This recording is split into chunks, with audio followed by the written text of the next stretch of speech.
अरे तुला दिसायला काय कुठं त्या झाडाच्या माग काय अरे त्या झाडाच्या माग अरे काय नाही. अरे तुला खरंच दिसाय नाही का अरे नाही ना, खरंच नाही म्हणतोय तर.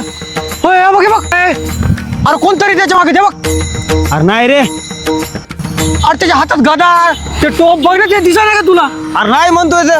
अरे तू मजाक करू नको तू खरं सांगितलं तुला अरे खरं शपथ नाही दिसायला मला. होय बाबू अरे यम ऐक का ते अरे काही कसं म्हणायला लागला यमन हे उगा टाइमपास करायला लागला. चल काम पडले. अरे खरंच आहे बाबा अरे तुला दिसायला काय अरे मला कसं दिसा ना मग. अरे मला काहून दिसायला मग ते येऊ नकोस, आता तुझी वारी. माझी माझी बारी अरे चल बारी फिरी काय नाही. बस पटकन इकडे रोड निघी. आईला काय झालं आता. यार काम चालू आहे नाही चल लवकर लग्नाचे काम बाबा आता ह्या रस्त्याने जात नाही मी दिवसात हवं यम दिसायला लागलाय रे. गप्पा आहे बाबा अरे इकडून नाही अरे इकडून चल रे. नाही नाही आता त्या रस्त्याने जातच नसतो मी